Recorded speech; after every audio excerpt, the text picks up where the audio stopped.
Hello there, welcome to Hoovies Garage.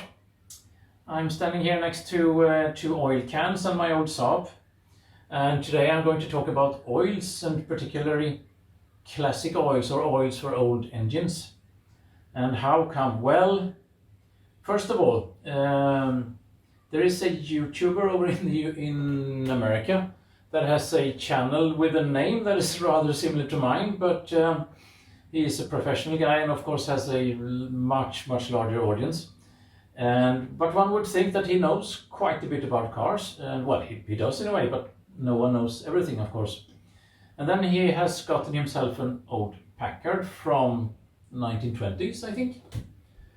And then he just briefly showed that he was doing some service to it, and he poured in a new oil, and it wasn't exactly this thing, but it was a very modern multigrade.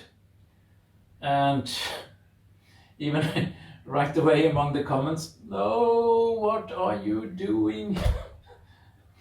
And well, I mean, it's not easy to know.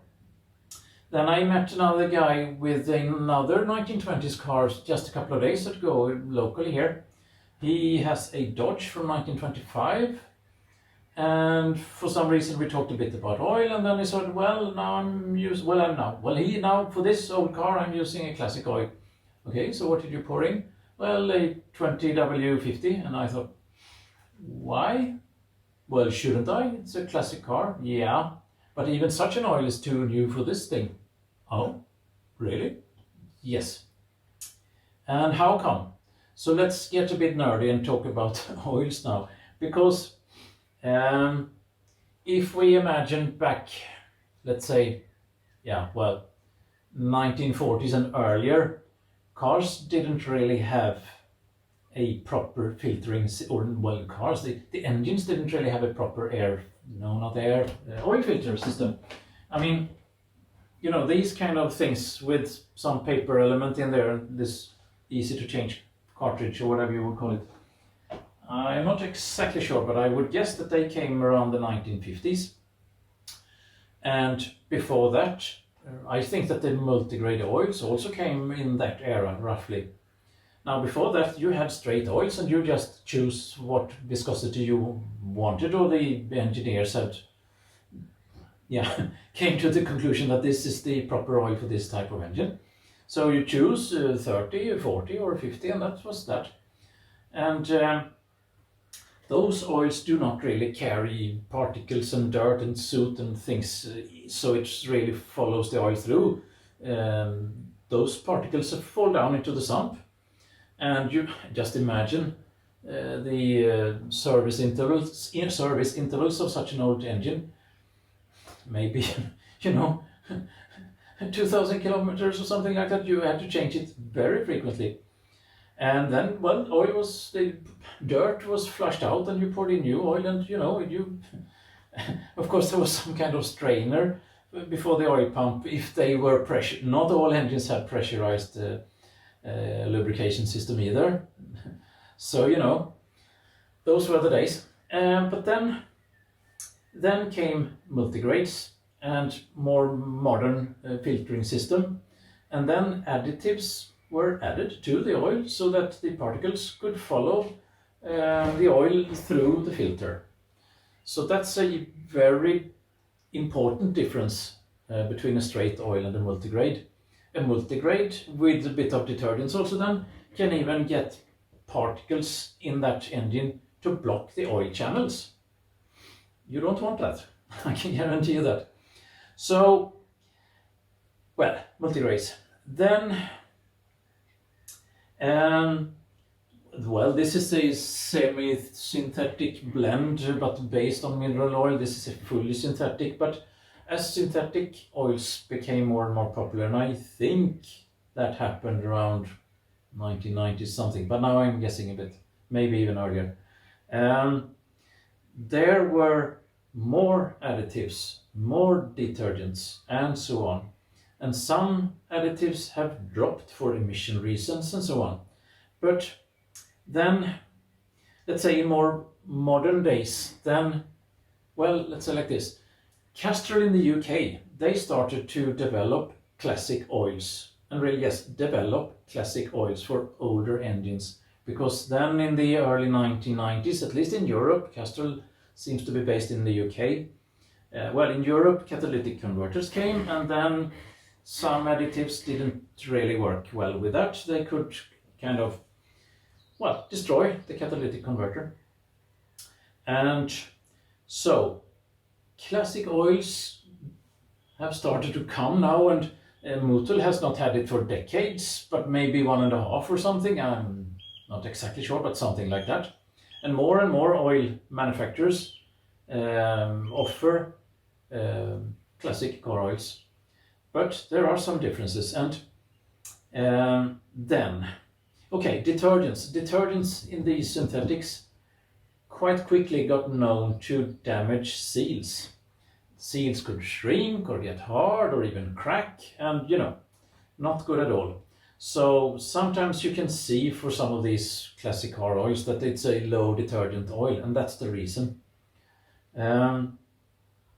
Then another additive, and well, modern oils, it can be 25% or up to 25% of just additives for all sorts of things. So who knows exactly what they are for? I don't, for sure not. Anyways, one issue also that has started to be, well, gained knowledge, or people have gotten aware of it, that is that people that have been running older engines have gotten issues with cam lobe wear down, for instance. Bit strange. And then this additive that some just call Zinc, but I think the more proper name is, or abbreviation is, ZDDP. That has gotten a bit more famous or well known, because if you have a lot of ZDDP, you can for sure get issues with the catalytic converter. Now, all classic oils do not have a lot of ZDDP, but that's the additive that has been, gained the most public knowledge, if I may say so. So then, now the additive was invented like in 1941, but still today, like, what is it, 80 plus years later, oil developers have different opinion about the ZDDP and what it really causes and how it works, and things like that. So anyways, some engines are really tough on the cam lobes. I wouldn't say that it's all flat tappet or flat lifter designs that are like that, but yeah, for sure, American engines from the 1940s or 50s, and even, let me think now, I think that early Porsche and Volkswagen engines require quite a bit of ZDDP. And they, by the way, those early air-cooled engines, they should not have multigrade, they should have straight, because I don't think they have that type of filtering system. Anyways, so where are we? This manufacturer says that, it's perfect also for kind of any classic engine that is supposed to have that type of multigrade oil, and 2000 ppm, no issue, it's good. Some others say that no, you can get corrosion issues. Yes, corrosion issues in the engine if you have that much ZDDP. But on this can, they say that it has excellent anti-corrosive properties or something like that. So does that depend on other additives that the other manufacturer do not have in their classic oil? Anyways, what's more to it? Well, foaming. A modern engine, you have to be very careful with the energies. Well, you don't want to waste energy just like that. So there is as little splashing around of the oil as possible, just to not to, waste fuel for just pumping around oil or splashing around oil in the engine. So, at least to some degree, a modern oil has less foaming, anti-foaming additives into it. That's what I've understood, at least. And I've been talking not to sales guys, I've been talking to or having correspondence with people that really are involved in the development of oils. And then there's moisture, an old engine that might be standing for 6 months or more. What kind of moisture will that oil get exposed to? So moisture can also increase foaming, and then you have to have an additive to have some sort of anti-foaming properties in the oil. And if a modern oil gets into the other way around. If a modern oil gets into an old engine and it might start to foam a lot, then you get air bubbles into the oil channels, and you don't want that. I can guarantee that. This specific engine then, maybe I should say luckily for me, is not from 1967 because it's been replaced. It's from 1979. So then I feel more confident that this oil should work. But again, then when was the engine designed? Probably around 1960. But it was manufactured in 79. Have they changed bearing materials or heat treatment processes or sealing materials over those 15 plus years? Who knows?